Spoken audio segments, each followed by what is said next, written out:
What's up, everybody? Welcome to another episode. You are back, finally. From what? Well, I know, it's a continuation of your last video, but I just wanted to say how good it is to have you back. Like, seriously, I know.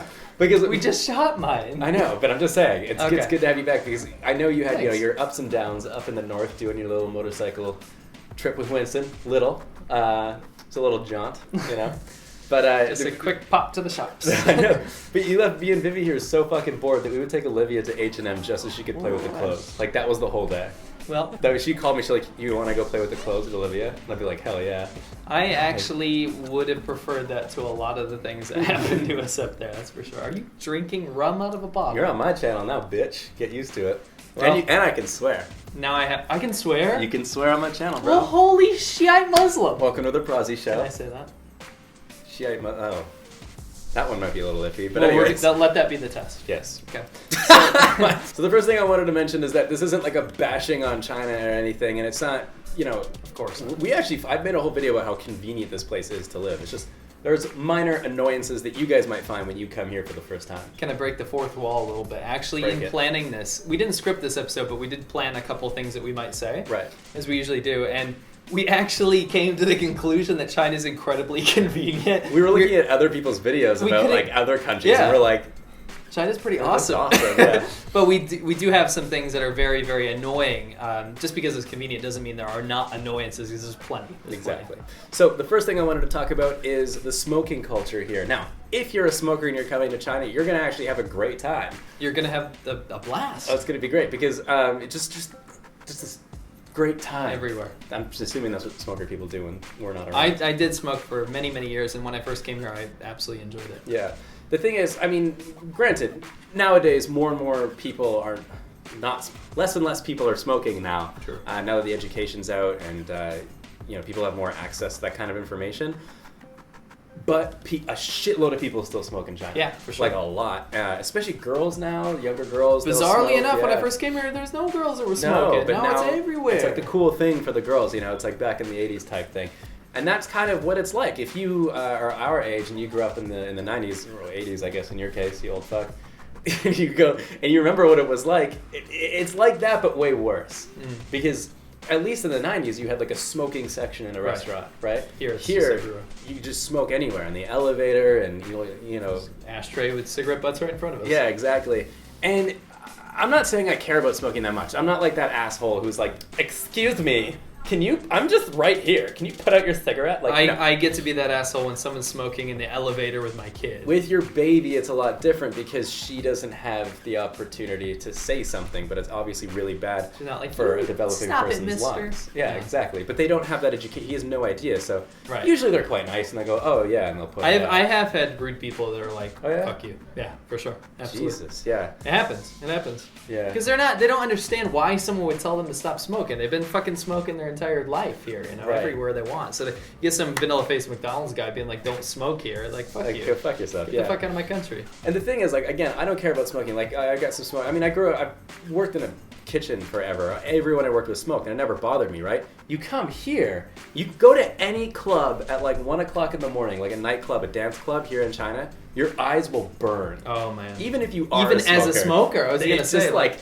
it gets to be too much, especially in like a KTV room. KTVs. Very small room. So about the same size as this room, really. And it just smells like cigarette burns, right? So even as non-smokers, it gets really tough. And it's not something I ever thought would be an issue. No. I wish I knew that before I came here. Well, it wouldn't matter because I'd still have to deal with it. But. For sure.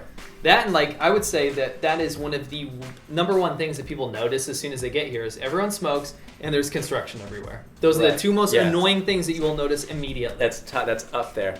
The other good thing about if you are a smoker is that it's really going to help you break the ice with new people because large part of the, not transactions, but interactions with people is like just exchanging your cigarettes. So someone will offer you a cigarette and then you offer that one back. And especially if you bring cigarettes from your home country, you are in. Fantastic way to break the ice. Yes. Sure. Yes. Number 2 on my list of annoying things is something that I can't stand because I am in education. It's my major and it's something that I care quite a bit about.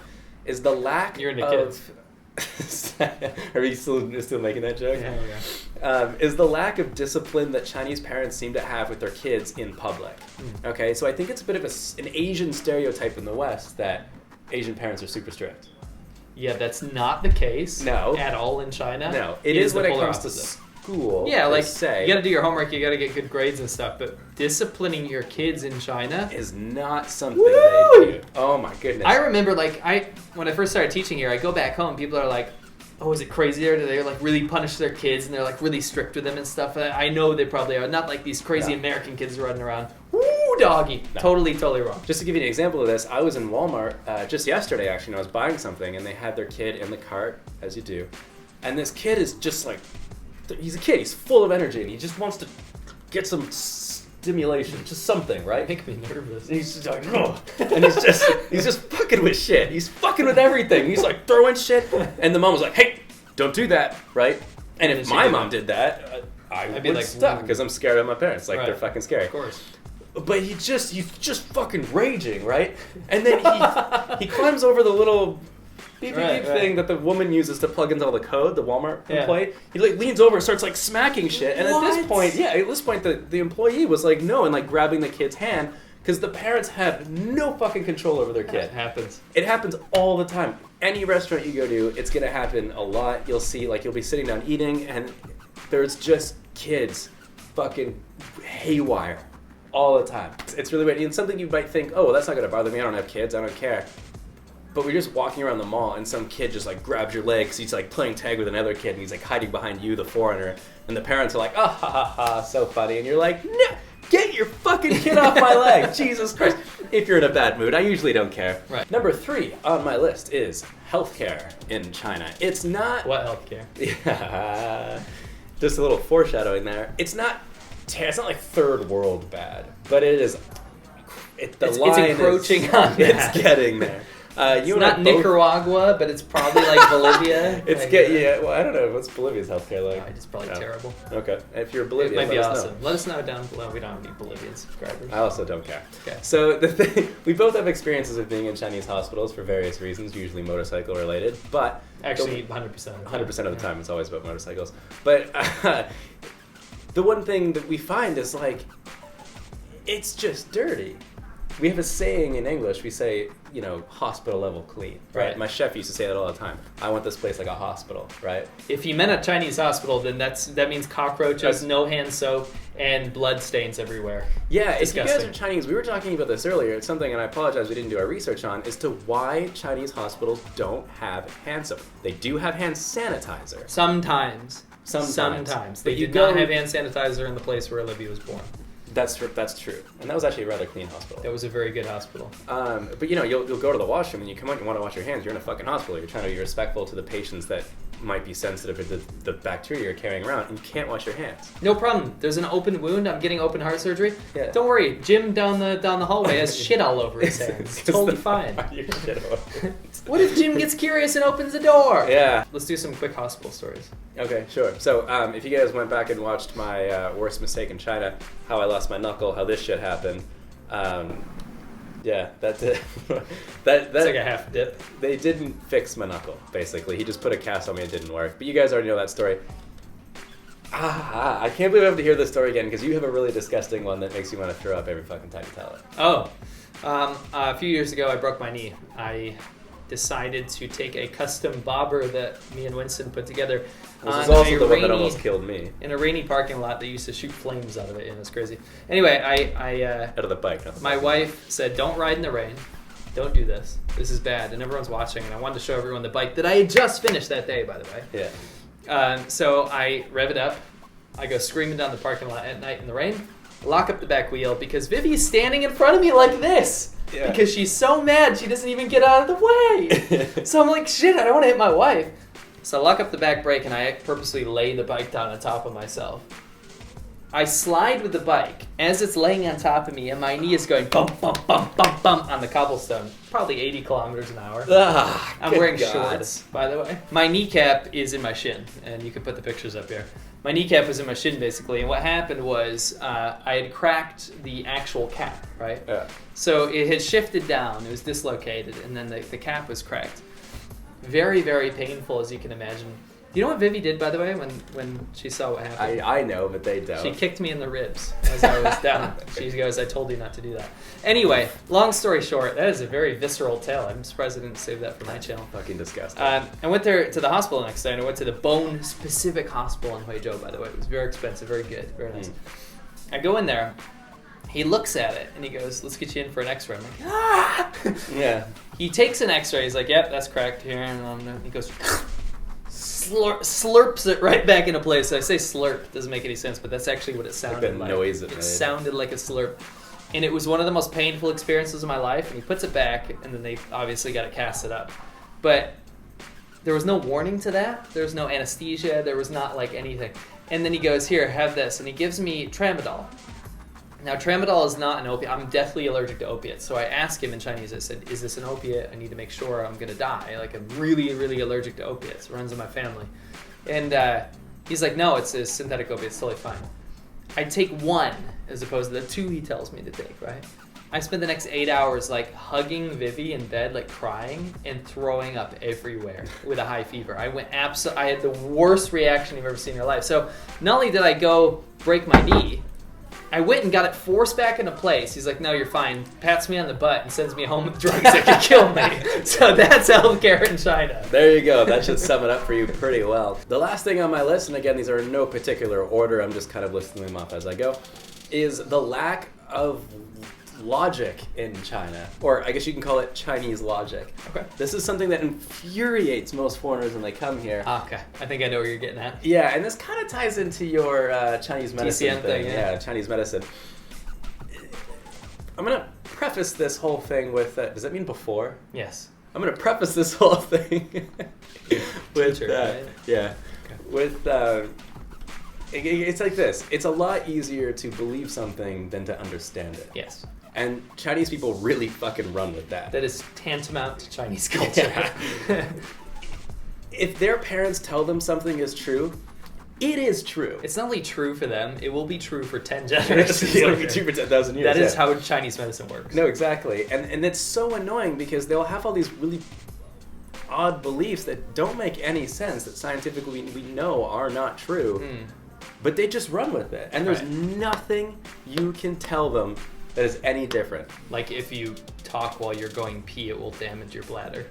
I've never heard that one. That is a thing. Brilliant. Vivi's dad taught her that. He still believes that. That's why he has urinary problems now. Yeah. It's because he talked when he peed. Well, he shouldn't have done that. I'm silent. Yeah. I'm a mime when I pee. There you go. There you go. That's like Game an on umpire. Yeah. Okay. The biggest example I can give you here is drinking hot water. Chinese people who believe it's good. You touched on this in your video. Chinese people believe it's good for your health. And I have a good friend. Not just good for your health, it's a cure to everything. Cancer, Hot water. leukemia, that's cancer. Yeah. Hot water. I was going to say broken knee. Drink hot water. He actually told me. Do you know what he told me, that doctor, by the way? Drink hot water. He told me to drink hot water and not eat spicy food after I broke my fucking knee. It doesn't make any sense. It's so weird. Ah. But I have a friend, Miss Jo. You know her from previous videos, and she is like, will hold on to this point. But she speaks English. She went to school in America. Very smart girl. Smart girl. She understands both cultures very well. But she still says that eating things that are cold or drinking things that are cold are bad for your health. And like every couple of months, she'd be like, I found new evidence to support my theory. And it's like, no! Your body regulates its own fucking temperature. It's called homeostasis. Yeah. And her argument, I saw this, you showed me. Her argument is that your body is hot. Therefore, if you put cold things in it, it will disrupt that. Yeah, you put out the fire. You put out the fire. So what I don't understand is like, and I talked to Vivi about this. I have a Chinese wife. We've had the same conversation. 100 Thankfully, she doesn't care anymore. I'm not going to say she doesn't believe in it. She's still Chinese. You argued out the care. I argued out the care. She just doesn't want to deal with it anymore, right?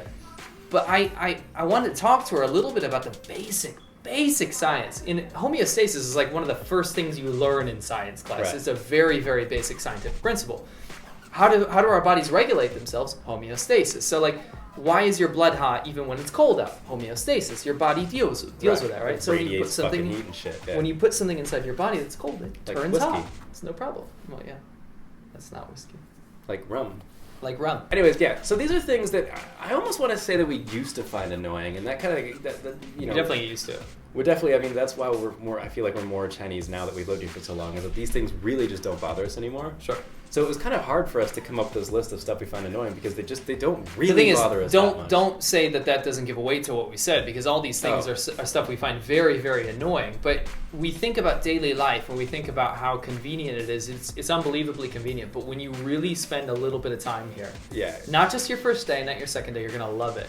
When you spend a lot of time trying to understand the place or having people understand you, that's when it gets annoying. That's when it gets annoying. So these are things that we found annoying about living in China. Maybe you guys have different things that you find annoying. Comment below. What's annoying about your country or your countrymen? Yeah. Let us know in the comment section below, and it's good to have you back. Go watch his video. The link will be in the description below. I'm done bitching and moaning you. I'm done. It's going. Catch you in the next one.